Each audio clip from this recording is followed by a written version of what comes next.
I'm just an ordinary college student. But to the university president and my counselor, I'm a real piece of work. Because I can trigger an acute heart attack just by eating hotpot. Even drinking tea somehow poisons me. Every major hospital in the city has a very important person room reserved in my name. All because I'm bound to the all-affliction system. Not only do I have to experience every disease on the list randomly, but once I survive each one and clear the critical stage, I gain permanent immunity to that disease. The corresponding organ gets a permanent upgrade too. That's how I keep getting stronger. Right now, back in the dorm, my 3 roommates and I are busy mixing our dipping sauces for hot pot. We don't even notice that someone is filming us. Then a voice cuts through the room. How's the hot pot? I'm still stirring my sauce, not even looking up. Can't you see I'm still mixing? Haven't even taken a bite yet. Then maybe tell me how it tastes after you've actually tried it? If you're hungry, just sit down and join us. The moment I turn around, my voice cracks. Counselor Leo, what are you doing here? Counselor Leo sneers. If I hadn't shown up, who knows what you'd be cooking in here next time? Everyone, on your feet. That one shout sends all 3 roommates jumping to their feet on instinct.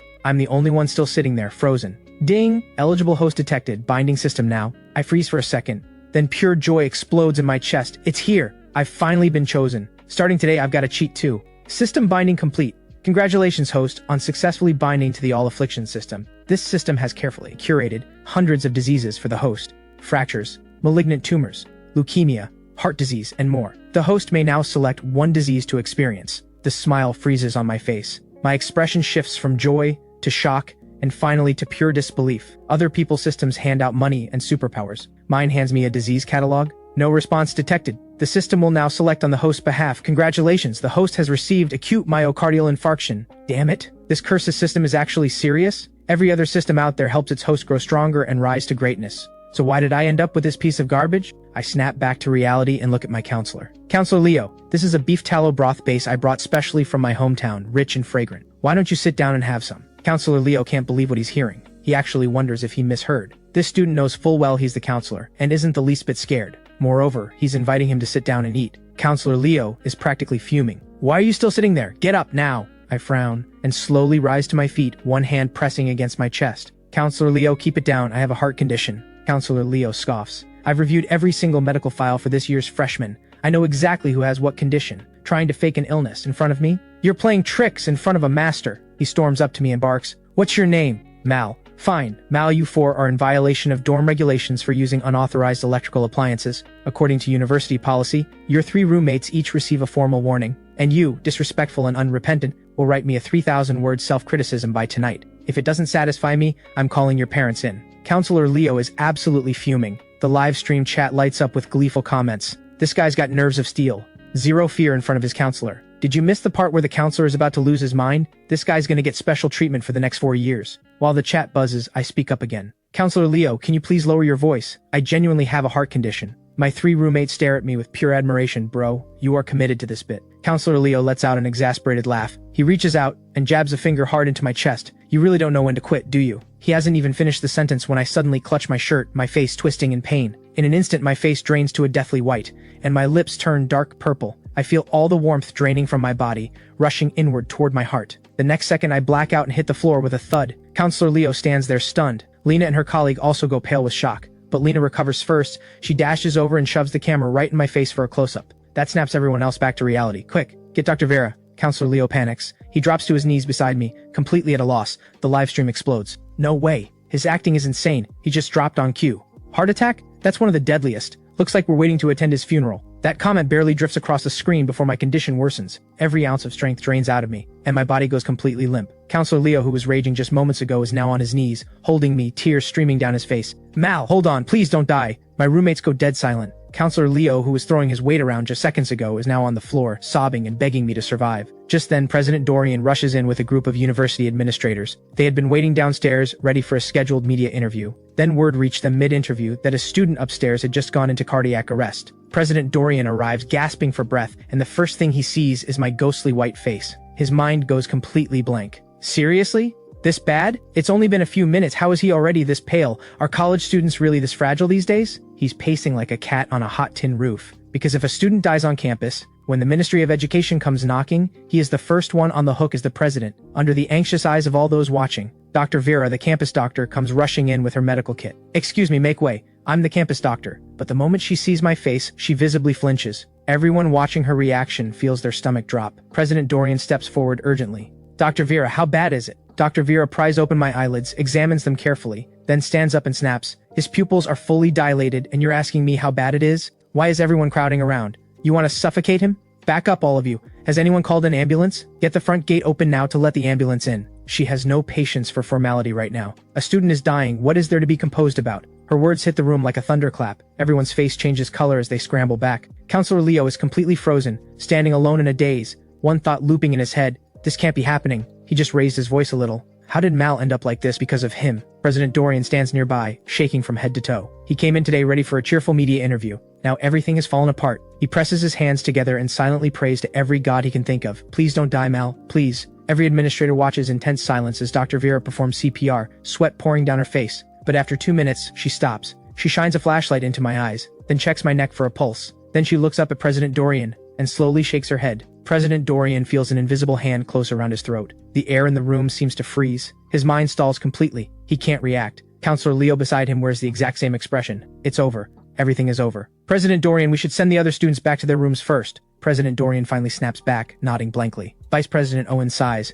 He can see that President Dorian has completely lost his composure. He turns to the other counselors. Get the students back to their rooms. President Dorian knows this cannot be kept quiet. The TV crew is still live streaming everything. The story, students scared to death by counselor over dorm hotpot, is about to go viral. President Dorian, the ambulance is here. President Dorian nods. He has nothing to say. Because in the state I'm in right now, going to the hospital feels like a waste of time. Might as well head straight to the morgue. And right as that thought crosses his mind, I open my eyes and draw a long, deep breath. Everyone is startled. President Dorian is so frightened that his legs give way, and he nearly collapses to the ground. I flash an awkward but polite smile. Oh, everyone is still here? Have you eaten? President Dorian is trembling with emotion. If it weren't broad daylight, he'd be convinced he just saw a ghost. His voice shakes. Mal, you're alive? I manage a weak smile. I'm not dead, but I wouldn't say I'm back either. My heart still really hurts. Before I finish speaking, Dr. Vera steps forward and tucks a fast-acting heart relief pill under my tongue. Mal, hang in there. The doctors are on their way. As she speaks, paramedics pour into the room and begin a quick assessment. Then they lift me onto a stretcher in one swift motion.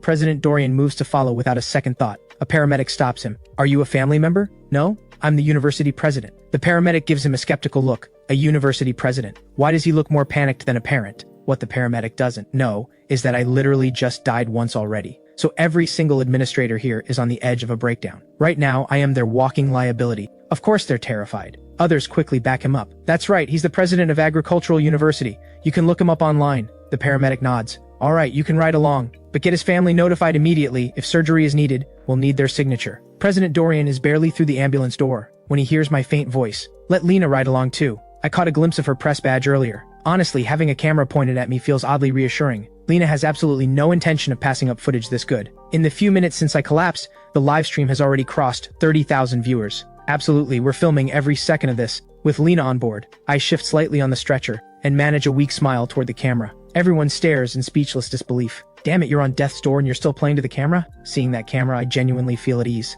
The ambulance soon pulls out of campus, trailed by a convoy of over a dozen black sedans. The traffic officer posted at the intersection stares at the scene for a second, then hops on his motorcycle and hits the siren to clear a path. Every driver on the road pulls out their phone to capture the scene. What the hell kind of motorcade is this? There's gotta be some big shot in that ambulance. Meanwhile, inside the ambulance, I haven't even had a chance to say chat with Lena for the livestream effects, when my head tips to the side and I pass out again. My collapse terrifies the paramedic on board. He immediately hooks me up to every device available and injects me with a cardiac stimulant. Fortunately, after a quick check, the paramedic confirms I've only fainted. My breathing is faint but present. He exhales in relief, then turns to Lena. Miss Lena, do you know what happened to him? He's asking to get a clearer picture of my condition so he can make a preliminary assessment and identify the cause faster. Lena nods. Yes, we were actually filming him when it happened. The paramedic presses her. Can you walk me through it? Lena thinks for a moment. We were walking through the men's dorm when we caught the smell of hot pot drifting from their room, so we went in. The female nurse beside floats a theory. Could something in the hot pot have triggered his cardiac event? A strong spice, maybe? Lena shakes her head. No, when we walked in, they were still mixing their dipping sauces. They hadn't touched the hot pot yet. Her words only makes the paramedic more confused. If food isn't the cause, then something must have triggered a severe emotional shock, which is enough to affect the heart. Lena's eyes light up like she just remembered something. Right before Mal collapsed, Counselor Leo was yelling at him, because Counselor Leo believed the four of them were violating dorm regulations by cooking hot pot, and he was disciplining them. I remember Counselor Leo jabbing his finger hard into Mal's chest 3 times, and demanding he write a self-criticism report. The moment she says that, every administrator watching the live stream breaks into a cold sweat, because if my collapse is genuinely linked to Counselor Leo's actions, he could be facing criminal charges. Sensing the paramedic skepticism, Lena adds, "We have the whole thing on video." The paramedic furrows his brow. Just being yelled at shouldn't be enough to trigger a cardiac event, should it? Lena thinks it over. On its own, maybe not, but Counselor Leo was extremely loud. Mal kept telling him to lower his voice. She signals her cameraman to pull up the footage, then holds out her phone for the paramedic to watch. The footage shows Counselor Leo furious, jabbing my chest 3 times, while I beg him to quiet down and tell him about my heart condition, only for him to keep going, until I shudder, clutch my chest, and drop. After watching the clip, the paramedic's mouth twitches. He finds this completely absurd. How is he supposed to write up the incident report for this? Student frightened into cardiac arrest by counselor's loud voice? That's ridiculous. Just then, I open my eyes again and regain consciousness. The paramedic leans in urgently. "Mal, you're in critical condition, please don't move." I give him a small smile. "It's fine, I'm just adjusting my pillow, you guys keep talking, don't mind me." I finish speaking, flash a heart gesture at the camera, then my head tips sideways and I'm out again. The comment section erupts. "He's so strong. He was literally just smiling at us. How much optimism does it take to smile through that kind of pain? A kid this good cannot just die like this." Share the stream, get more people watching. The livestream chat goes into a frenzy. Gifts pour in, shares multiply. Within minutes, the viewer count explodes from tens of thousands to hundreds of thousands. Watching the comments flood in, President Dorian's panic only deepens. He feels like he's about to have a heart attack himself. At this rate, today's events are going to trend nationwide. All he can do right now is pray that Mal holds on and doesn't die. With everyone holding their breath, the ambulance finally pulls up to the hospital. The receiving doctors at the entrance are caught off guard by the spectacle. Police escorts in front, a fleet of luxury sedans behind. Director Aldrich, who is standing at the entrance having a smoke, immediately stubs it out and jogs toward the ambulance. Clearly, this patient is going to need his personal attention. "Get him on a stretcher. Alert the surgical team to stand by. Where's the paramedic? Someone brief me now." With Director Aldrich already moving, the senior professors and department heads all rush over too. A nurse who gets elbowed out of the way looks completely bewildered. Even the IV drip snatched right out of her hands by one of the senior doctors. A whole group of senior professors wheels me toward the emergency room. Lena and her cameraman follow close behind, capturing every moment. The moment Director Aldrich spots the camera crew, he is even more convinced this patient is definitely someone important. I'm rushed through the doors of the treatment room moments later. Without the doctor's permission, Lena and her cameraman can't follow inside, so they wait in the corridor. "Lena, do we keep rolling?" her cameraman asks. "We keep rolling." Lena's eyes are steady and certain. "Illness and accidents are part of college life too. We can't only show the bright side, we need to show all of it." The cameraman nods to show he has received her message. Indeed, since they started following Mal, the viewer numbers have been climbing non-stop. The university administrators arrive shortly after. "Where's Mal?" "He's in the treatment room, they're doing a full evaluation right now," Lena answers. After that, President Dorian begins pacing back and forth outside the door. When his wife was in labor, he was never even this anxious. "Take a break, President Dorian," Vice President Owen says.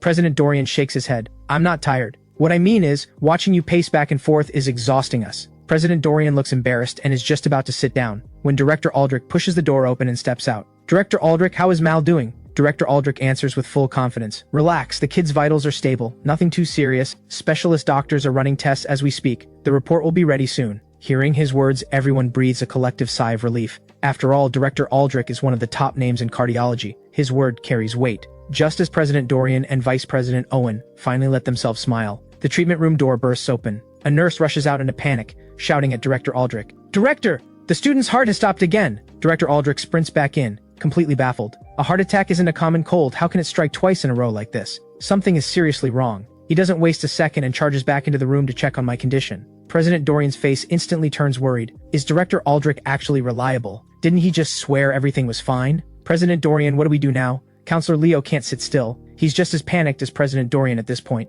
President Dorian pats him on the shoulder. "Heaven watches over the good, Counselor Leo. Don't be too hard on yourself." Counselor Leo buries his face in his hands, tears streaming down. "It's all my fault. I shouldn't have raised my voice." Half an hour later, Director Aldrich walks out of the emergency room looking visibly drained. Everyone swarms around him immediately. "Director Aldrich, how is Mal?" Director Aldrich pauses a while before speaking. "Mal has blockages in all 3 arteries, but not simultaneously. They're intermittent, irregular, no pattern at all." He adds quickly, "I know this defies everything in the medical textbooks, but that's the reality, and frankly, I'm at a loss myself." Hearing this, everyone suddenly understands why he looks so exhausted, because a single blocked artery is enough to put a normal person on the critical list. Yet Mal's 3 arteries are taking turns blocking like it's some kind of game. "So Director Aldrich, does the hospital have a treatment plan for Mal yet?" Director Aldrich nods. "Given how unique and critical Mal's condition is, we just held an emergency consultation right there in the treatment room, and we all agreed. Mal needs coronary bypass surgery, immediately. Hearing this, the live stream erupts. Oh my god, this just got serious, they're going straight to bypass surgery. President Dorian speaks firmly. Director Aldrich,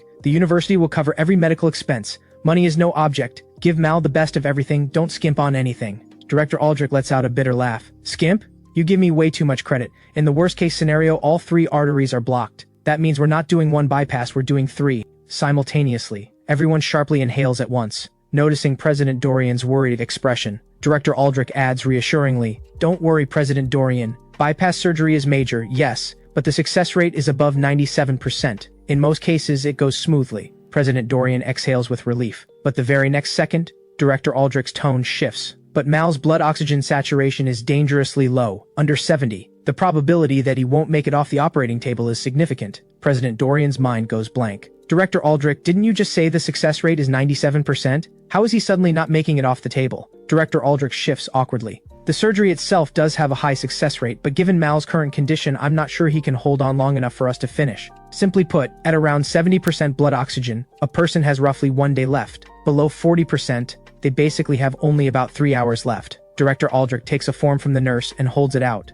If we proceed with surgery now, someone needs to sign this. Who's it going to be? Everyone stares at the form in silence. Signing it means taking full responsibility for whatever happens in that operating room. But Director Aldrich has made it clear, Mal's oxygen is dropping, and time is running out. If they wait for a family member to show up and sign, Mal might already be heading to the morgue. Every pair of eyes turns to President Dorian. The camera operator zooms in for a close-up of his face. "I'll sign." President Dorian takes the pen. He signs without hesitation. Director Aldrich, please get Mal into surgery as soon as possible. With the signature secured, Director Aldrich wastes no words. He pulls on his mask and heads straight back in. But the moment he opens the door, a nurse's sharp cry pierces through. "Director, the patient's blood oxygen is down to 20. What? 20? Are you damn kidding me?" Director Aldrich rushes in and calls for surgery immediately. Outside the treatment room, dead silence. President Dorian's face is ashen. The hand that just signed the form won't stop shaking. The live stream fills with comments. Sparing a thought for President Dorian, ink barely dry and the patient is going die. Isn't it too early to call it? Director Aldrich hasn't given up yet. Bro, do you even know what blood oxygen at 20 means? By the time they finish prepping for bypass, the patient is already morgue bound. Such a good kid, scared to death just like that. Now the counselor and the president are done for too.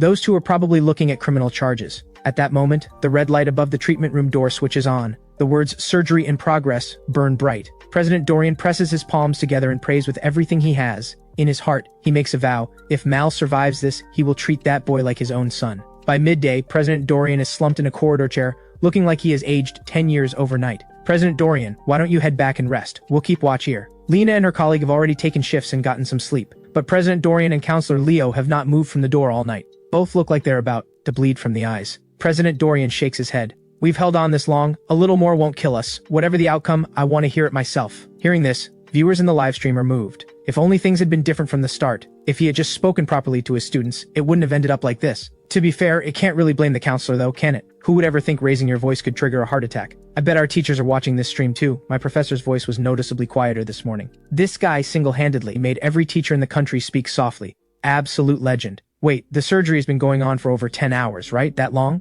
Is he already gone cold? No way. If he'd gone cold, they would have wheeled him out already. The longer the surgery runs, the better the sign. That comment has barely scrolled past. When the treatment room doors swing open, Director Aldrich and a group of senior professors come out wiping sweat from their foreheads, already rushing toward the office. President Dorian and the others jump to their feet, but the group walks right past them as if they aren't even there, buzzing with excitement. I have never seen anything like this in my entire career. Good thing I recorded the whole surgery. I'm going straight home to write the paper. Nobody touched my data. Nonsense. We all did that surgery together. Why should you get sole credit for the findings? Exactly. If my bypass technique wasn't so precise, do you think his oxygen levels would have recovered that fast? Oh, stop bragging. His oxygen should have killed him long ago. The reason he survived has nothing to do with your speed. There's something else going on entirely. Watching the professors disappear down the hall, President Dorian rushes forward and catches Director Aldrich. Director Aldrich, what's the situation? Did the surgery succeed? Director Aldrich slaps his forehead and breaks into a grin. Relax. The surgery was a complete success. That kid is unbelievably lucky. There were multiple crises during the operation.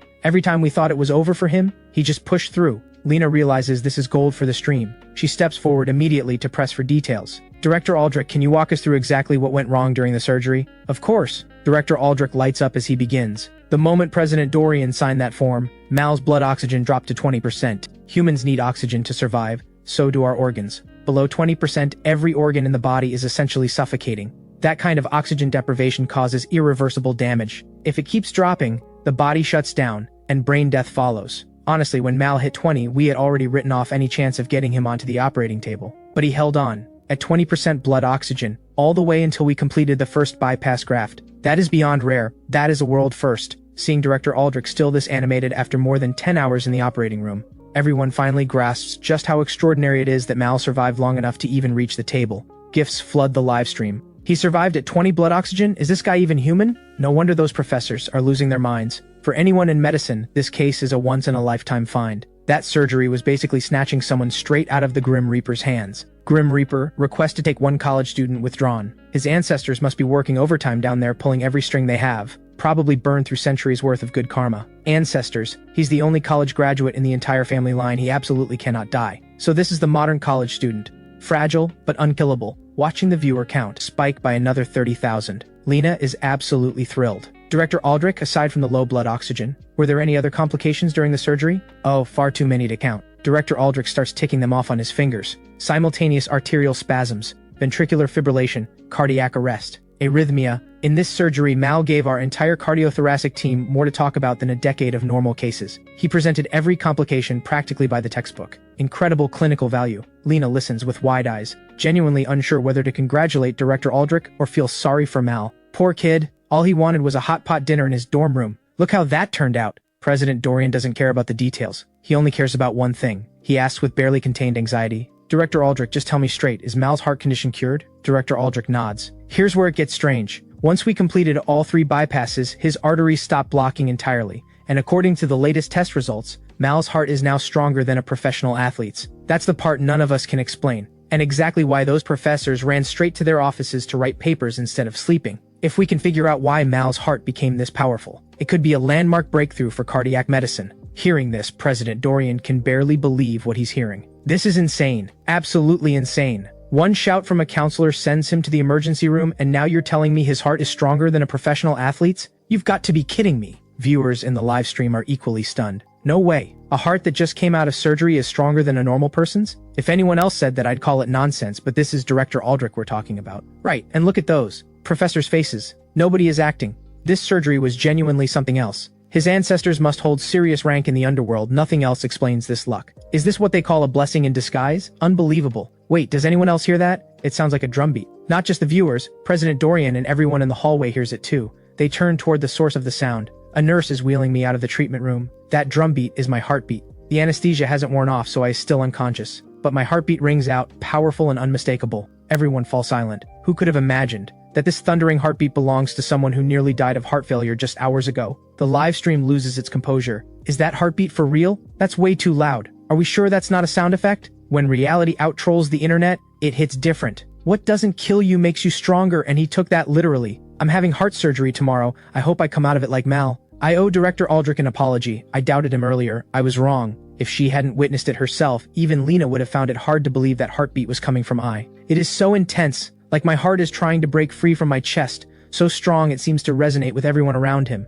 Director Aldrich, is everything really all right? President Dorian asks, still looking worried. Before he was afraid my heart would stop. Now he's afraid it might go out of control. After all, he's the one who signed that form. If anything goes wrong with me, it falls on him. Director Aldrich rubs his temples, exhaustion finally showing. I know what you're all worried about, but trust me, we ran every check possible. Mal is perfectly healthy right now. Now go home and sleep, all of you. If I don't rest soon, I'll be the next cardiac case. Director Aldrich signals the nurse to wheel me back to my room. Meanwhile, at the city television station headquarters, in the main conference room, Director Vance sits through back-to-back program reports from his producers. He flips through the weekly performance data for each show. With every page, his expression gets darker. Hold on. Director Vance cuts off the producer mid-sentence. He drops the question like a hammer. What is the average live viewership for your show? The producer shrinks back slightly. 500. Hearing this number, Director Vance lets out a sharp, humorless laugh. Chasing flavors, factoring in everyone's salaries, costs this station tens of thousands a week. And you're telling me the average daily live audience is 500 people? The producer says nothing, taking the hit in silence. Everyone else drops their gaze, some interested in their tea, others staring into the distance. As long as Director Vance isn't calling their name, it's not their problem. That show is cancelled. Wrap it up after the next episode. The producer panics. Please, Director Vance, give us one more chance, one more month. We'll turn a profit next month, I promise. Director Vance gives a cold snort and takes a slow sip of tea. Everyone else quietly accepts it. Director Vance has made up his mind. That show is finished. Noticing the low energy around the table, Director Vance puts it plainly. Don't let the size of our station fool you. Money is bleeding out from every direction. We run over 40 programs. Maybe 2 or 3 are actually profitable. The rest are all running at a loss. If this keeps up, we're all out of a job, and this station shuts down. No one argues. They all understand. If the station sinks, they all go down with it. But the reality is their programs simply can't compete with short-form video. What can anyone do about that? Just as Director Vance is getting a headache on all of this, his eye catches something on a document in front of him. Campus Chronicles production team, requesting 2 dedicated camera operators and 2 company vehicles. Director Vance frowns. He knows Campus Chronicles gets decent feedback, but it's still losing money. Besides, it's just a show about campus life. Why on earth do they need 2 extra camera operators? He's about to reject the request when he notices the live viewership data for Campus Chronicles from the past 2 days. He inhales sharply. His voice pitches up. Peak viewership 210,000, average live audience 140,000, stream revenue 23,000. These numbers stand out like a beacon compared to every other show on the roster. And this is only 2 days worth. What would a full week look like? What is going on? How did this show's numbers explode overnight? Director Vance grabs his phone immediately. He pulls up the edited clips from the show. It doesn't take long before the picture becomes clear. The reason the show went viral comes down to one person, a college student named Mal. Director Vance reads through Lena's request form. Lena believes Mal is exceptional live content and wants a dedicated crew to follow him and document his daily life. Director Vance furrows his brow, hesitating. After all, Mal's fame is sudden and accidental. Getting a heart attack scared out of you during a dorm hotpot is a great story, but illness is a one-time event. Following someone long-term on that basis alone doesn't seem worth the investment. He looks at the numbers one more time, then he grits his teeth and signs the request form. Take a gamble, what if it pays off? Meanwhile, in a private hospital room, I'm sitting up in bed being hand-fed by a nurse. I've insisted more than once that I'm perfectly fine now, but under the firm insistence of President Dorian and Director Aldrich, I'm living the full hands-free, mouth-open lifestyle. Mal, are you really not feeling anything unusual? Lena sits right beside me, microphone in hand, every inch the professional. This morning, Director Vance approved her request. From now on, 3 camera operators follow me full-time, and the live stream runs 24 hours a day. All of this has been agreed to by me personally, including negotiations over livestream gift revenue and other details. Thanks for asking, Miss Lena. I genuinely feel a lot better. My heart doesn't hurt anymore, and I feel light as air. From the moment I woke up, I could feel it. My heart is different now. It is stronger. After all, the heart is the body's central engine, pumping blood to every corner like the engine of a race car. And right now, my heart is probably the strongest heart on the planet. How could I not feel incredible? But before I can enjoy it for long, the system chime rings in my head again. Ding! Congratulations, host. You have successfully survived 1 disease and earned 200 fate coins. A new disease has been prepared for you. Please make your selection. My expression drops instantly. Damn it. This cursed system just never stops. What the hell, does it have an auto matchmaking function? Does it think this is a ranked game? Swallowing the urge to curse the system out loud, I take a careful look at the options on offer. This time, the system presents 3 choices: poisoning, fracture, sudden cardiac death. I go quiet. I've already been through sudden cardiac death. Honestly, it was brutal, even knowing it won't actually kill me. But the pain doesn't get reduced by even a fraction. The feeling of a heart attack happening over and over, that's not something I'm ready to revisit anytime soon. A fracture sounds manageable, but I've sprained my ankle before, and I know that kind of pain is no joke either. Maybe poisoning is the way to go. A fast-acting one, ideally, at least it would be quick. Host has made a selection. Next disease, poisoning. That's it? I stare in disbelief. I at least expected the system to tell me what kind of poisoning, so I could mentally prepare myself. And this counts as a notification? Mal, are you alright? Noticing my expression, Lena assumes my heart is acting up again. I force a wry smile and shake my head. I'm fine, just thought of something a little unpleasant. The words are barely out of my mouth when the door opens and President Dorian walks in with a group of school administrators. Mal, how are you feeling? I sit up quickly, smiling. Thank you for coming, I'm feeling much better. By the way, President Dorian, I heard the school covered my surgery costs. I really should. Before I can finish, President Dorian waves it off. Mal, this happened because the school failed in its duty. That's on us. Every single medical expense will be fully covered by the university. You don't need to worry about a single cent. And this, please accept it. It's a small gesture from all of us. Right in front of the camera, President Dorian places 50,000 yuan in cash directly into my hands. I'm stunned. President Dorian, this is way too generous. Before I can refuse, President Dorian speaks firmly. This 50,000 is a collective contribution from the faculty and staff for your recovery. Focus on getting better, Mal. Don't worry about anything on campus. I'll handle it all. The moment those words land, the live stream fills with envy. This guy just hit the jackpot, a total blessing in disguise. We all thought he was done for, making an enemy of his counselor on day 1. And now the university president is standing guard over him. Unbelievable. You're all just jealous. He traded his life for this. Literally died once for the school. A few privileges from the president is the least he deserves. As long as he doesn't do anything completely over the line, the president will probably look the other way from now on. I didn't expect that getting sick would bring me an unexpected bonus. President Dorian is the university president after all. Most students never cross paths with him more than once or twice before graduation, let alone receiving personal attention from him. I read the room perfectly and respond with genuine sounding emotion. Don't worry, President Dorian. I will study hard and live up to everyone's expectations. I'll become someone worthy of this school and this society. The tone of the room just shifted completely. Lena stands to the side, thoroughly confused.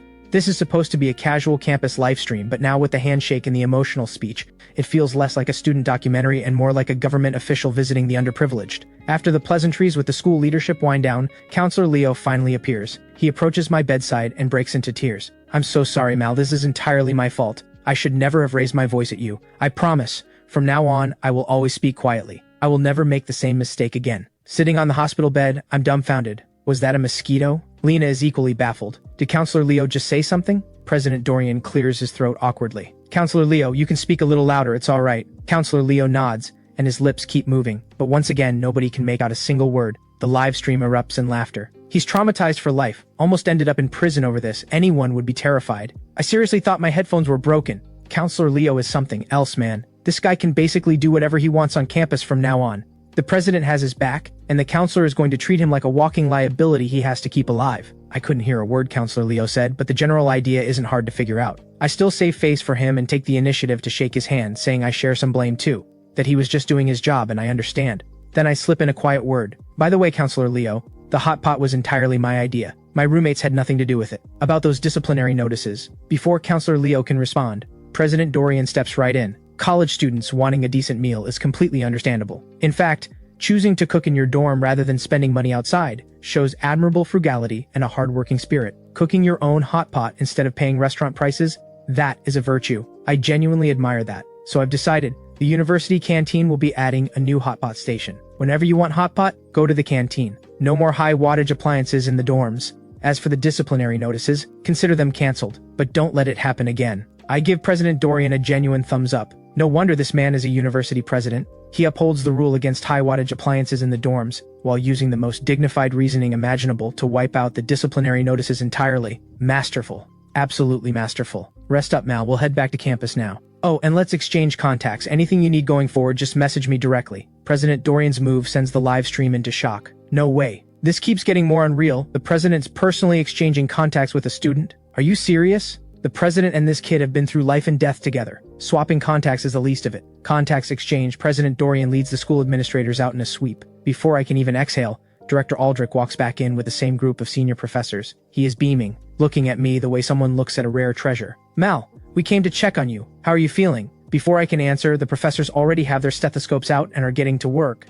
I don't know whether to laugh or cry. Are you serious with this politeness? Just listen to that heartbeat, so powerful. And look at this wound, it's healing so fast. One of the senior professors even grabs my wrist to take my pulse. After all my years studying traditional medicine, I have never felt a pulse this strong. I let out a helpless sigh. Another one has lost it. The other professors swarm in at once. I desperately call out, Director Aldrich, are you really just going to stand there? I'm getting overwhelmed here. Hearing this, Director Aldrich finally strolls over with a grin and starts ushering the professors out. All right, Mal is still recovering. Stop crowding him like that, you'll give the poor kid a fright. Having missed her chance to feel my heartbeat firsthand. A female professor pushes up her thick-framed glasses with a look of pure disappointment. Everyone out. I'd like to have a word with Mal. The professors shuffle out reluctantly, each one looking back every few steps. Director Aldrich, just say whatever you need to say, I can take it. Seeing my serious expression, Director Aldrich laughs. Relax, I'm not here to hand you a critical condition notice. I'm here because your body is unlike anyone else's. Have you noticed? My heart sinks. Oh no, they've figured it out. They're not going to slice me open and study me, are they? But Director Aldrich's expression is completely serious.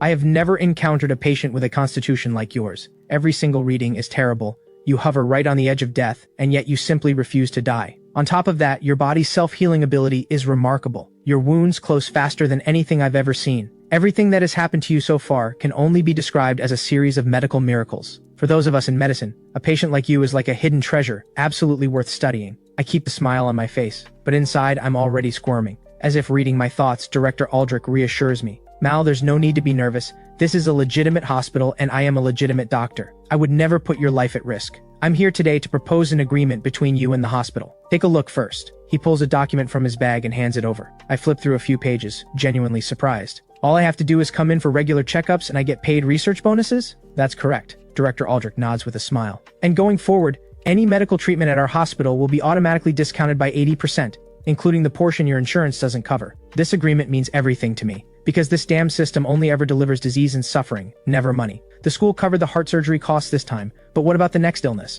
That's what worries me most. The thought of dying simply because I can't afford treatment. Now that would be a tragic joke. So this 80% discount written into the agreement is nothing short of a lifeline. Director Aldrich, you're absolutely sure you won't slice me up, right? Director Aldrich bursts out laughing. Oh, I'd love to, but the law won't allow it. Sign with confidence. You've got a camera crew following you around the clock. Do you really think I'd try anything? I nod and sign my name on the agreement. 2 copies, one for each of us. Before leaving, Director Aldrich pulls out his phone. Let's exchange contacts. Next time you need to come in, just message me ahead of time and I'll handle everything. The moment he says this, the live stream goes wild. Good lord, that's the director of the city hospital. The man who snatches people straight from the Grim Reaper's hands. This guy's really moving up in the world. One illness, and he's got both the university president and the hospital director in his corner. You think anyone can pull this off? Didn't you hear Director Aldrich? It's because Mal's constitution is so unusual that he's getting this kind of treatment. Special, all right, especially fragile. Never mind fragile, just admit he's special. Fragile but unkillable, I hereby name him Crunch Shark. I'm idly scrolling through the live stream comments myself, and when I spot the name Crunch Shark,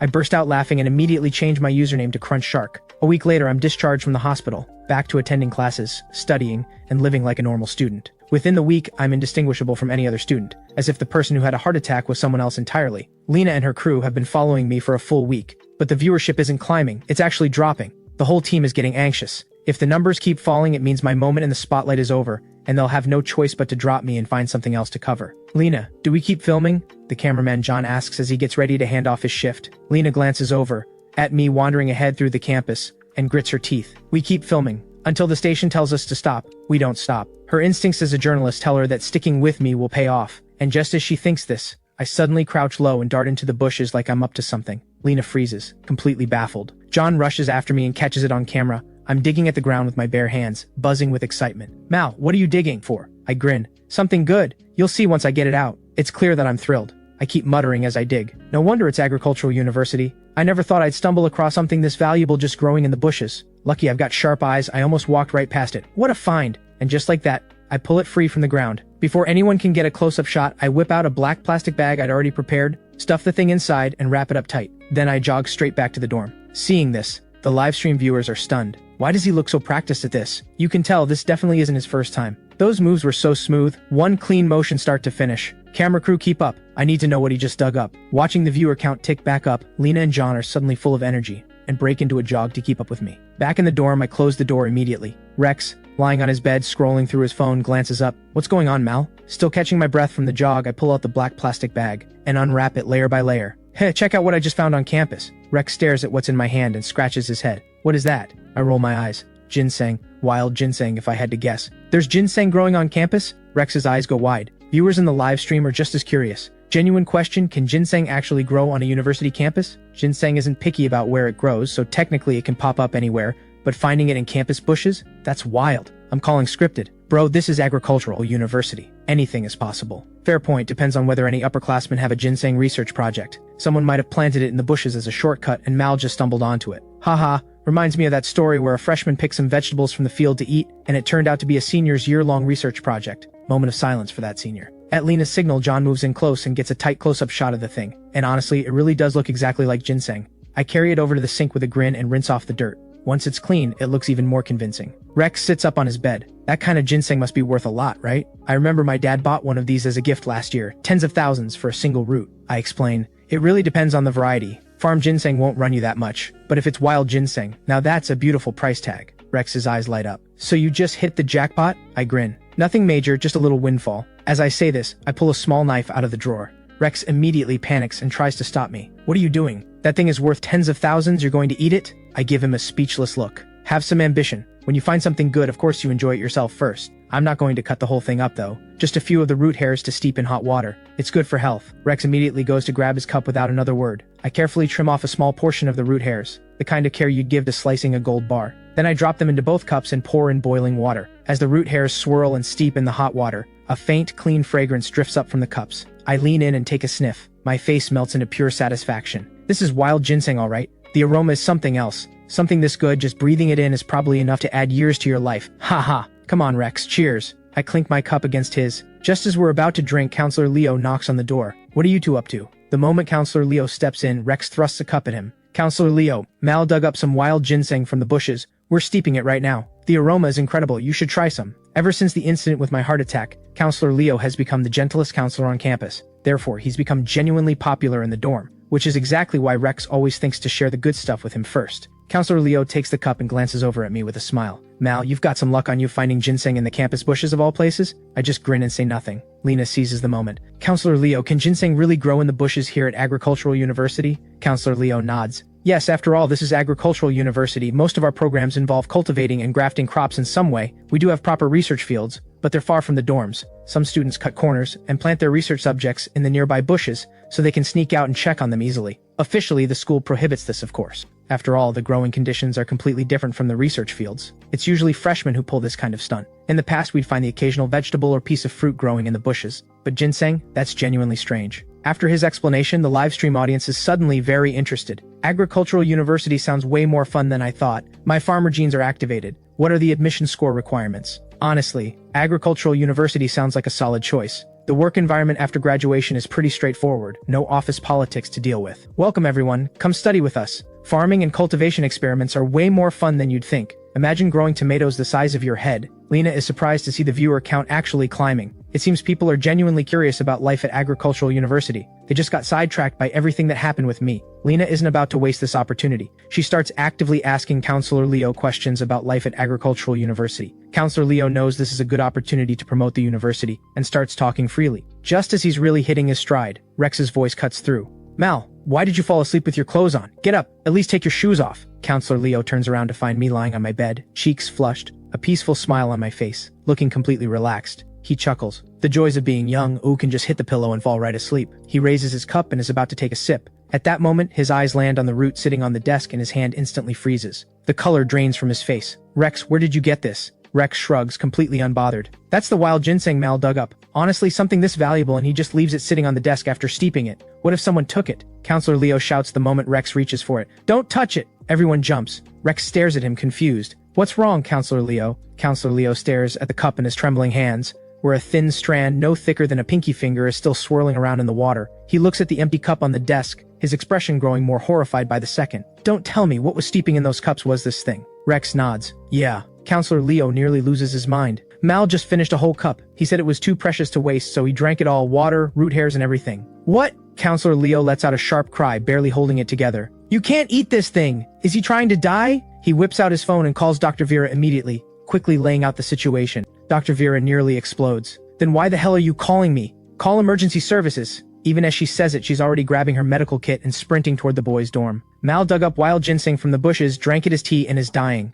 The moment this post hits the campus forum, the entire leadership of Agricultural University goes on full alert. Phones ring off the hook in every administrator's office, more chaotic than a military command center. President Dorian hands the Education Bureau's inquiries off to Vice President Owen, and sprints toward the boys' dorm without even stopping to grab his jacket. By the time President Dorian arrives, I'm already being loaded onto the ambulance. Counselor Leo, what on earth happened? President Dorian feels like he's losing his mind. It's only been a few days, how is there already another crisis? Counselor Leo is too shaken to speak, stumbling over his words. President Dorian, let's talk in the car, come with us. This time, Lena and John can't get on the ambulance. Word got out that it's Mal who's been poisoned, and a crowd of medical specialists has already claimed every available seat. With President Dorian and Counselor Leo loaded into her car, Lena feels a surge of excitement she can barely contain. The viewership has been sliding for days, and the whole crew has been on edge. She'd almost written me off as yesterday's news, and then I go and pull a stunt like this.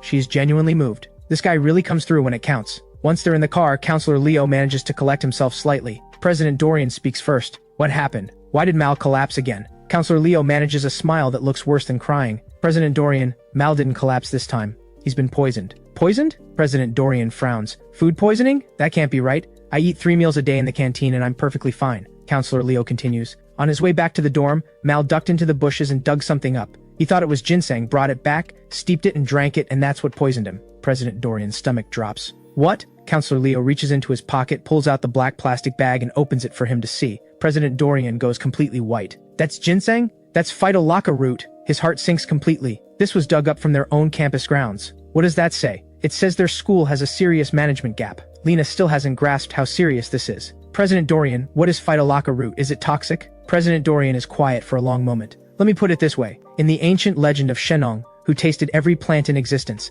this was the last one he ever tasted. Everyone in the car inhales sharply. None of them expected the backstory on this plant to be quite so dramatic. The live stream erupts. That's our Mal going straight for hell difficulty. I just looked it up. Phytolacca root is severely toxic. More than 7 grams can be fatal. What Mal swallowed must have been way over that limit, right? Absolutely over the limit. He steeped it first, which fully releases the toxins, then drank it all. Complete absorption. No wonder Counselor Leo looked like he'd seen a ghost. How is that any different from drinking straight pesticide? And what about President Dorian? Like his face looks any better right now? The way you're all talking, is Mal actually gone this time? Don't panic. Have faith in Mal, he survived a full-blown heart attack. A little phytolacca root is nothing. The ambulance pulls up to the hospital, where Director Aldrich is already waiting with department heads from every ward. The moment I'm lifted off the stretcher, the senior professors immediately take over from the nurses. Where's the school doctor? What's the situation this time? Dr. Vera jogs up to Director Aldrich and reports with full deference. Director Aldrich, Mal ingested phytolacca root by mistake. The moment she says it, every doctor present does a double take.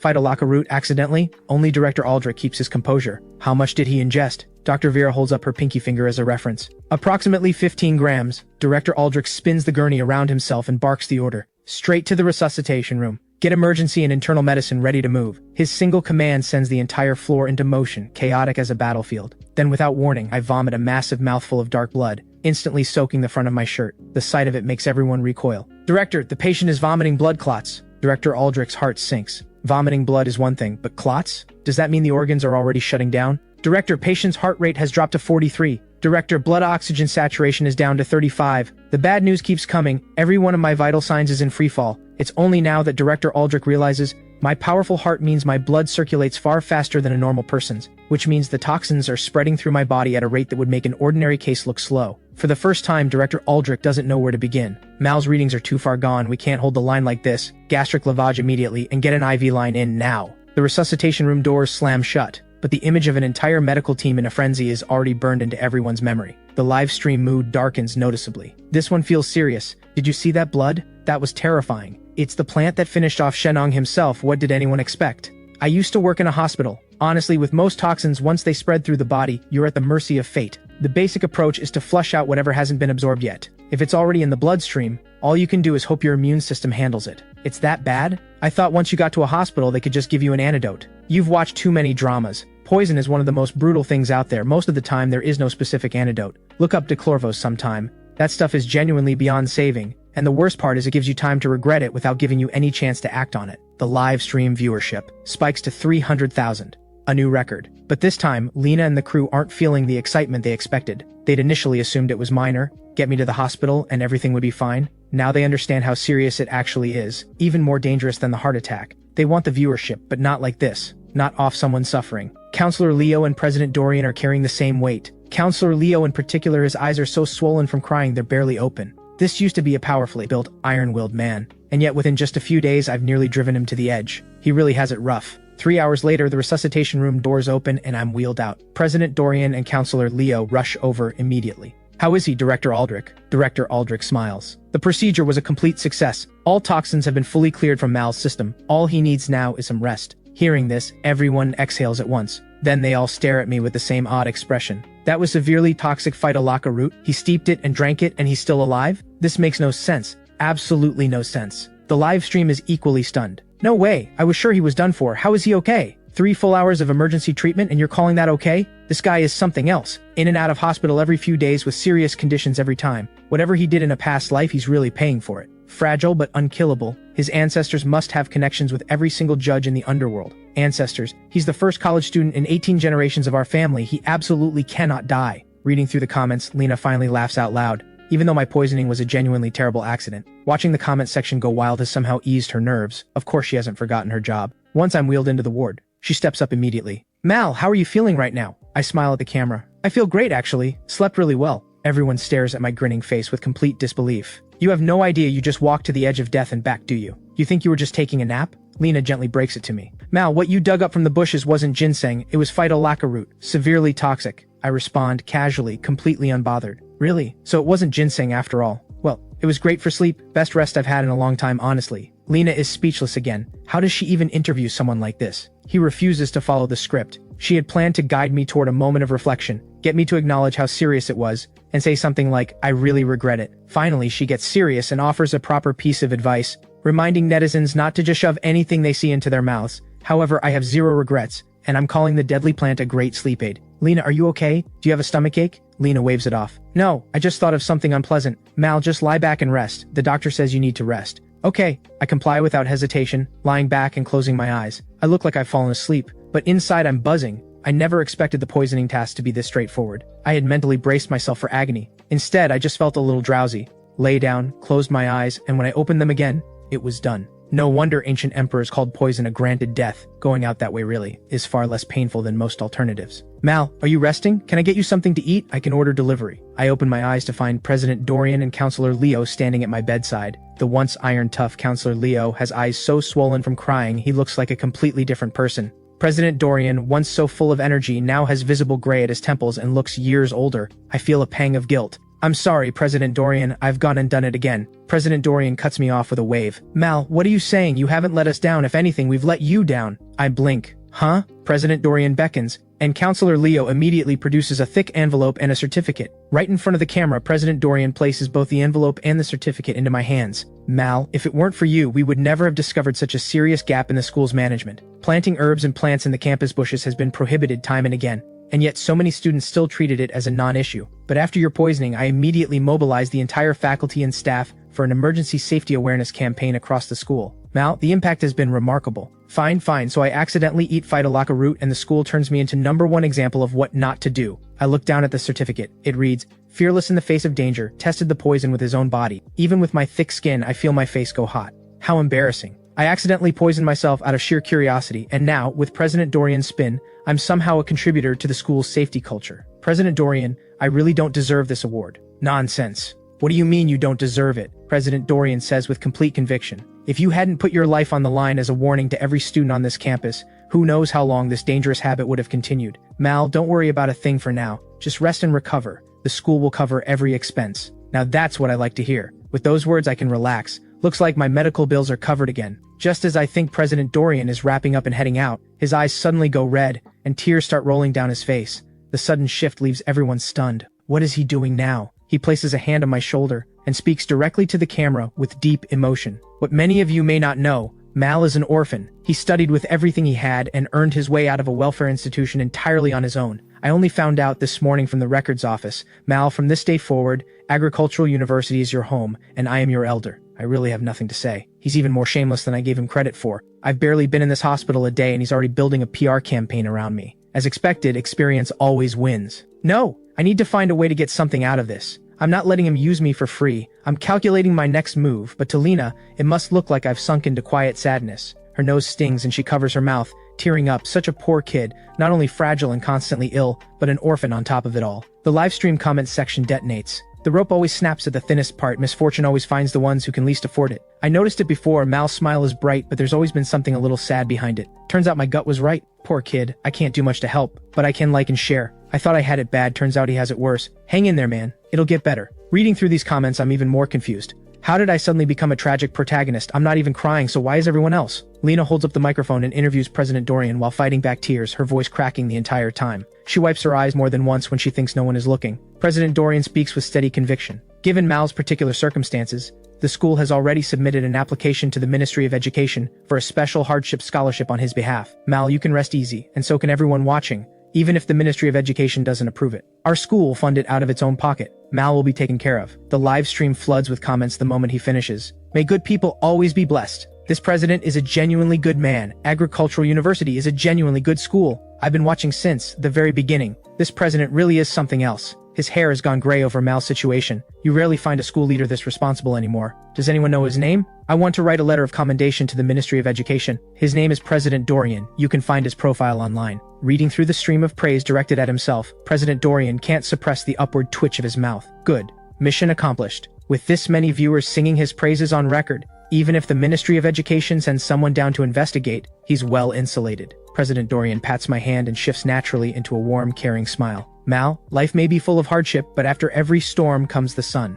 Focus on your recovery. Agricultural University will always be your strongest support. I manage a thin smile and nod to show I understand. This old fox is something else entirely. After seeing President Dorian and Counselor Leo out, the naturally emotional Lena starts crying even harder. The way she's looking at me is exactly how she'd look at a stray dog on the side of the road. I know she means well, but this really isn't necessary. It gets to the point where a nurse comes in to change my drip and hears Lena sobbing before she even opens the door. The nurse assumes something has gone wrong with me again and nearly screams. She ends up having to ask Lena to step outside and compose herself first. Before I can even catch my breath, Director Aldrich walks in with a few doctors in tow. Mal, how are you feeling? A little tightness in my chest, I answer. Chest tightness? Director Aldrich frowns. That shouldn't be happening. The toxins should be fully cleared from your system. I sigh. It's nothing. I just thought of something sad and it made my chest feel heavy. The live stream viewers assume I'm thinking about my tragic backstory and flood the stream with gifs, but the real reason I feel heavy is because the system just pinged me again. This damn system truly never gives me a moment's peace. Director Aldrich smiles and offers some encouragement. Try to look on the bright side of things. Don't get stuck in a spiral.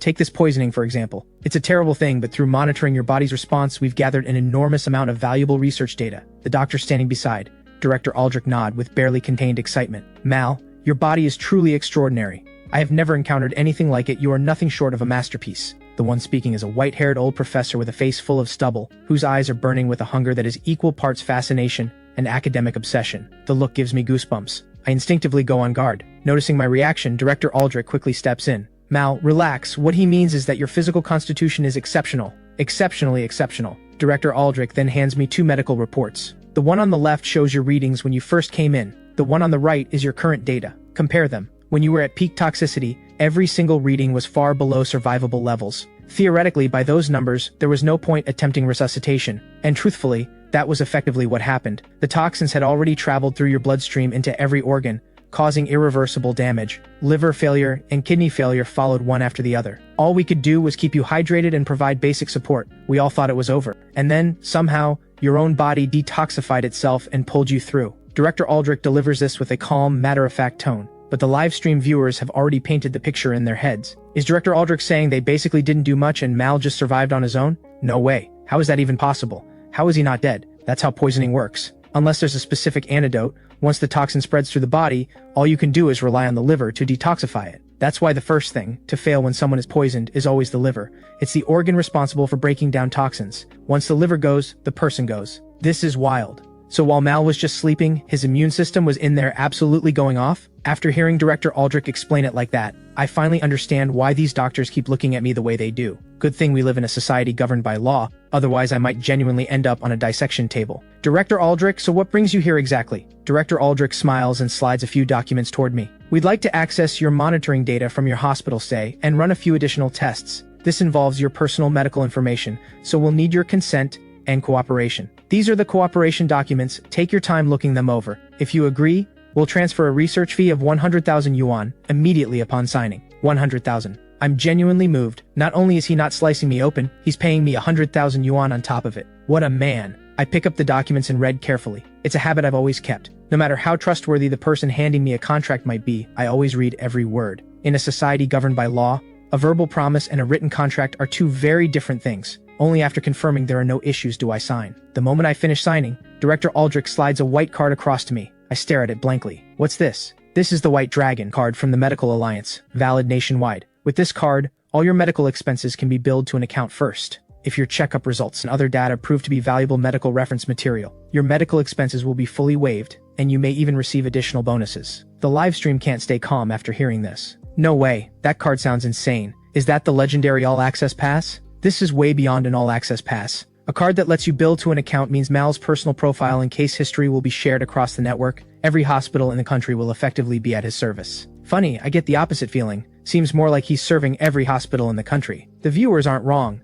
The reason Director Aldrich is giving me this card is precisely because of my unusual constitution, fragile yet unkillable. For an ordinary person, this would be a curse, but for people in medical research, I am the most perfect walking specimen they could ever hope to find. Alright Mal, I'll leave you to rest. Take good care of yourself. Documents in hand, Director Aldrich leaves the room. Lying in bed, I can't shake the feeling that I've been taken advantage of again. But honestly, it's not a bad deal. At least I never have to worry about medical bills again. For the next 2 days, I just eat and drink at the hospital like everything is perfectly normal. During this time, Director Aldrich arranges several checkups and blood draws. Every single time the results come back, he and the professors go into a frenzy of excitement. Unbelievable. Absolutely unbelievable. His body has developed antibodies against phytolacca root toxin. Director, should we have him ingest a small amount of phytolacca root again just to test it? Yes, Director, if the antibodies are confirmed, this could be a landmark breakthrough in medicine. Director Aldrich glances at me, and I can see the temptation flickering behind his eyes. The human body contains a vast genetic library of potential antibodies. According to research, antibodies against virtually every known pathogen exist somewhere in this library. It's simply a matter of finding them in time. Most people die before their body gets there. Cancer remains incurable for the same reason. The specific key within the human body that unlocks its defeat has never been found. Find that key, and cancer stops being a death sentence. Now that I've developed antibodies against phytolacca root toxin, verifying it would be like finding that exact key for this particular poison. And through that key, they could potentially develop antibodies for an entire class of similar toxins. Director Aldrich, why are you staring at me like that? I'm not a lab rat. Director Aldrich laughs awkwardly. Mal, no need to get anxious. We would never do anything that crosses ethical lines. I'm simply here to let you know you've recovered. You're free to be discharged. Great news, Director Aldrich. Do I need to handle the discharge paperwork myself? Director Aldrich shakes his head. No need. I'll take care of it. That feels incredible. Having connections at the hospital really does make all the difference. Don't even have to handle my own discharge. Just walk out. As I walk out of the hospital, Lena offers me a ride back to school in the station's car. After the phytolacca root incident, the station has fully committed to following me. In just 2 days, the live viewership broke 300,000, and Lena's team has become one of the station's hottest programs. Lena, I'm going to sleep for a bit. I say this, settle into the passenger seat, and close my eyes. At that moment, the system notification pings in my head again. Ding! Congratulations, host. You have successfully survived one disease and earned 100 fate coins. A new disease has been prepared for you. Please make your selection. Please make your selection within 10 minutes, or the system will automatically assign a disease on your behalf. Wait, there are only 3 minutes left already? This cursed system, the moment it detects I've recovered, it's right back at it. I steady myself and look at the 3 options the system has presented. Fracture, sudden cardiac death, severe disability. My temples throb at the sight of these familiar choices. I've already been through poisoning, so that option is gone, replaced by severe disability. The other 2 remain exactly as before, which means a disease slot only refreshes after I've survived the one that was there before. Could this system be any more inhumane? Just as I'm thinking this, a new interface pops up in my mind, the Fate Store. The moment I see it, I light up. Now we're talking. All that suffering can't be for nothing. There has to be some kind of reward. I enter the Fate Store and browse the inventory. One look and I'm floored. This store has everything. With enough Fate coins, I can theoretically exchange for anything. I check my balance. 200 Fate coins. Well, this is embarrassing. I can only afford the cheaper items for now. Then something catches my eye. An item called Healing Serum. That sounds interesting. I tap to view the details. Healing Serum. Upon use, all treatment received in the following 1 hour is enhanced by 10 times its normal effectiveness. Exchange price, 50 Fate coins. I get it. With this serum, my recovery time gets compressed, and I can get out of the hospital faster. That makes it genuinely useful. Some diseases involve treatment processes that are agonizing. Shorten the process and you shorten the suffering. That's good enough for me. Alright, I'll take it. Payment confirmed. Congratulations, Healing Serum successfully exchanged and placed in your inventory. With the Healing Serum confirmed in my inventory, I feel myself relax. I look back at the 3 options and settle on severe disability. It has to be better than sudden cardiac death. Host has made a selection. Next disease, severe disability. Reading the notification, I feel a knot of unease in my stomach. The system didn't specify what kind of disability. It can't be too extreme, right? Just as that thought crosses my mind, a loud bang comes from outside and the car jolts to a stop. I open my eyes just in time to see a man in a face mask charging toward the car and slamming his fist against my window. I've never encountered anything like this before. Are people really this volatile these days? Lena is startled too and instinctively locks the doors. Then she pulls out her phone to call the police. Noticing me staring straight at the man, Lena assumes I'm frightened and quickly tries to reassure me. It's okay. I'm calling the police right now. Let's just stay in the car and wait. She says it to comfort me, but she's just as on edge herself, because the man outside is escalating fast. He starts hammering the car window. Just the sound of the glass rattling under his fists tells you how hard he's hitting. Then he starts yanking at the door handles, kicking the side mirror. He is an absolute maniac. John has had the camera trained on the man the whole time. Through the lens, it's clear he was the one who tried to cut into the lane illegally. Lena didn't yield, and now the man lost it completely. The viewers in the live stream immediately erupt. What is wrong with this guy? He's the one who violated traffic rules. How does he have the nerve to act like this? People like this exist everywhere, but I've never personally seen someone this unhinged before. The way he launched off that car door, absolutely furious. I can't stop laughing. The camera crew inside the car is at a loss. They assumed he'd bang on the window a couple of times and that would be it. But he just keeps escalating, like he's been injected with pure adrenaline. I'm actually entertained. I did not expect to walk out of the hospital and straight into something like this. When I reach for the door handle, Lena grabs my arm in a panic. Mal, what are you doing? I smile. He looks pretty worked up. I'm going to go calm him down. Lena stares at me like I've lost my mind. You just said he's worked up and you still want to go out there? You'll get hit. Listen to me. Stay in the car. We wait for the police. Please. Of course I don't want to. Ignoring her attempts to stop me, I push the door open and step out. The live stream goes wild. He just walks straight out to face him. What a guy. Youth and impulse. A dangerous combination. The way that guy is right now, this is definitely going to get physical. Exactly, Mal's body is in no shape for a fight. He's not going to win against that man. Everyone is holding their breath for me, but I'm perfectly calm.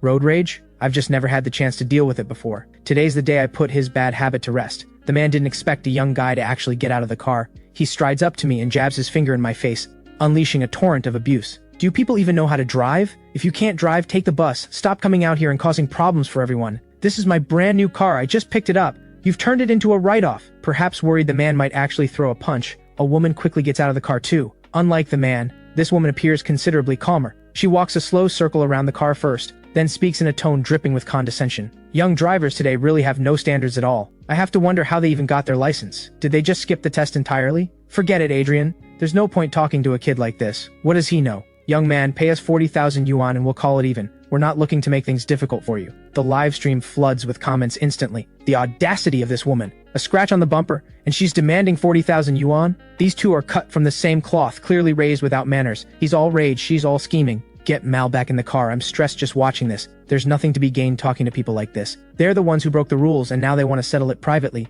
That woman is calculating. I haven't said a word the entire time. Just standing there smiling at them. My smile is making them uneasy, but the unease quickly curdles into anger. What does this kid think he's playing at? Is he laughing at them? Adrian snaps. What are you smiling at, punk? Keep smiling and I'll gouge your eyes out. The woman called Faye has had enough too. What is wrong with you? I'm having a perfectly civil conversation with you and you just stand there grinning at us. What exactly is that supposed to mean? They've left their car in the middle of the road and are pointing in my face. It doesn't take long before passers-by start gathering. At first the onlookers can't figure out what's going on, but someone who saw the whole thing starts explaining, and the picture quickly becomes clear. The crowd immediately takes my side. You two have some nerve? You're the ones who illegally cut into the lane, and you're standing there yelling at him? Exactly, and he's just a kid on top of it. You are being way too unreasonable. With the crowd turning on them, the couple finally loses whatever composure they had left. Faye drops all pretense and starts making a scene. Do any of you actually know what happened? Look at you all playing the hero. Don't think being in a crowd makes you right. He's not leaving this spot until he pays. The situation keeps escalating. Lena and John get out of the car. The moment Faye sees John with the full-size professional camera on his shoulder, she freezes for a second. Then she explodes. Why is that thing pointed at me? Do you know what portrait rights are? Turn it off right now! Lena tries to explain calmly. Please calm down, we're with the city television station and we're currently live streaming. Before Lena can finish, Faye reaches for the camera again. I don't care what station you're from, filming me without my consent is a violation of my rights. Turn it off this instant. Just as Faye's hand is about to reach the camera, I step in and block her. Lady, I've been very patient with you two. You want to play it unreasonable? I'm warning you. That's professional broadcasting equipment John is carrying. A single unit starts at over 100,000 yuan. You really want to be responsible for that? That gives Faye immediate pause. 100,000 yuan camera, she genuinely cannot afford that. But her eyes sharpen again almost immediately. She can't afford the camera, but roughing up a kid? That's easy enough. With that thought, she lets loose. I thought you were mute, turns out you can actually talk, you little brat. I smile at the string of insults. You've got some nerve actually daring to talk to me like that. I reach into my pocket and pull out the white card Director Aldrich gave me. Do you know what this is? Faye stares at it blankly and shakes her head. This is the White Dragon card, given to me personally by Director Aldrich. With this card, I can receive medical treatment at any hospital in the country on account, with top priority service guaranteed. Faye is even more confused now. She was expecting maybe a bank card, something that would signal wealth or status. But I pull out what looks like a medical insurance card. She lets out a short laugh and swings her hand, knocking the card clean out of my hand. What kind of nonsense is that? Did you escape from a hospital, you lunatic? Don't push me. Hearing Faye's threat, Lena immediately steps in front of me. Please calm down. Mal's health is very fragile. If you actually lay a hand on him, you will be held fully responsible for whatever happens. I'm almost amused. Hit me? Where does she get the nerve to talk to me like that? I signal Lena to step aside, then deliberately lean my face forward. Go ahead, don't hold back. If you've got the guts, take a swing. Adrian and Faye both go pale with fury, but neither of them actually moves. After all, the entire crowd has their phones out and recording, and there are traffic cameras everywhere. One punch and they're paying for it. Seeing them hold back, I let out a cold laugh. All that noise and it turns out you're all talk. I actually thought you might have the courage to do something. They're shaking with rage. I don't give them an inch. You what? Either make a move or shut your mouth. Stop embarrassing yourselves in front of everyone. My comeback sends the live stream viewers into a frenzy. I didn't expect that although Mal is fragile, he could go off like that when he needs to. Absolutely no mercy. Never underestimate a college student's capacity for a verbal takedown. The vast majority of the most ruthless online commenters are college students. If he wasn't on a live stream right now, I'm pretty sure Mal would have gone even harder. Mal really does have a strong sense of justice. Don't let the fragile body fool you. That man has guts. He walked up to that couple without a trace of fear, and they couldn't even bring themselves to touch him. The viewers are living for this. But Adrian and Faye are seething. Adrian has always had a short fuse. That's the only explanation for flying out of the car the moment there was a fender bender. Now, watching me openly taunt him, He really cannot hold back anymore. He walks up to me, fist clenched. Kid, don't think for a second I won't touch you. At worst, hitting you costs us a little money. And money is the one thing we're not short of. You get that?